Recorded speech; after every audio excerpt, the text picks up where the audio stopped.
So actually margin trading facility എന്ന് പറയുമ്പോൾ പലർക്കും അറിയില്ല. കാരണം എല്ലാ ബ്രോക്കേഴ്സും കൊടുക്കുന്നുണ്ട് മാർജിൻ ട്രേഡിംഗ് ഫെസിലിറ്റി. പക്ഷേ ഐലിസ്പിന്റെ ബെനിഫിറ്റ്സ് എന്ന് പറഞ്ഞാൽ നമുക്ക് MTF, അതായത് പല ആൾക്കാർക്കും എന്താണ് MTF മാർജിൻ ട്രേഡിംഗ് കറക്റ്റായിട്ട് യൂട്ടിലൈസ് ചെയ്യാൻ അറിയില്ല.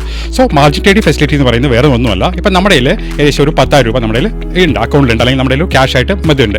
അതിൻ്റെ 4% വരെ ഐലിസ്പി ഓൾറെഡി ഫണ്ട് ചെയ്യും. അപ്പോൾ നമുക്ക് ഏകദേശം ഒരു 50,000 റുപ്പീസ് നമ്മുടെ അക്കൗണ്ടിലേക്ക് ഉണ്ടാവും. ആ 50,000 രൂപയ്ക്ക് നമുക്ക് എന്ത് ചെയ്യും, സ്റ്റോക്കുകൾ നമുക്ക് പർച്ചേസ് ചെയ്ത് നമുക്ക് ഹോൾഡ് ചെയ്യാൻ പറ്റും. ഫോർ എക്സാമ്പിൾ ഗുണം എന്താണെന്ന് വെച്ച് കഴിഞ്ഞാൽ ചില സമയത്ത് നമുക്ക് ഫണ്ട് സെപ്പറേറ്റ് ഉണ്ടാവില്ല.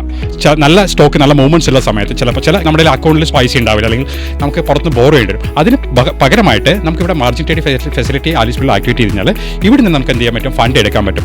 വെറും മിനിമൽ ആയിട്ടുള്ള അതിൻ്റെ ചാർജ് മാത്രമേ ഉള്ളൂ. ഫോർ എക്സാമ്പിൾ 18% ആണ് പെർ ആനം അതിൻ്റെ ഇൻട്രസ്റ്റ് റേറ്റ് വരുന്നത്. പക്ഷേ നമ്മൾ എത്ര ദിവസമാണ് ആ സ്റ്റോക്ക് ഹോൾഡ് ചെയ്യുന്നത് അതിന് മാത്രമേ ഇൻട്രസ്റ്റ് ചാർജ് ഉള്ളൂ. പിന്നെ ആലിസ്പിൻ്റെ വേറെ പ്രത്യേകിച്ച് വെച്ചാൽ നമുക്ക് 365 ഡേയ്സ് വരെ നമുക്കിത് സ്റ്റോക്കുകൾ ഹോൾഡ് ചെയ്യാൻ പറ്റും. വേറൊരു നമ്മുടെ കോമ്പറ്റീറ്റേഴ്സ് ആരും ഇത്രയും പറഞ്ഞ് 365 ഡേയ്സ് നമ്മൾ കൊടുക്കുന്നില്ല. ആലിസ്പൂ മാത്രമാണ് ഈ 365 വരെ നമുക്ക് സ്റ്റോക്ക് ഹോൾഡ് ചെയ്യാനുള്ള ഒരു പ്രത്യേകത. അപ്പോൾ എന്ത് ചെയ്യാം, അപ്പോൾ നമ്മുടെ കയ്യിൽ മേ ബി ഫണ്ട് ഇല്ല, അല്ലെങ്കിൽ നമുക്ക് എന്തെങ്കിലും ഇഷ്യൂസ് ഉണ്ടെങ്കിൽ നമുക്ക് ഈ MTF ഫെസിലിറ്റി നമുക്ക് യൂട്ടിലൈസ് ചെയ്യാൻ പറ്റും. Investments in securities markets are subject to market risks. Read all the related documents carefully before investing.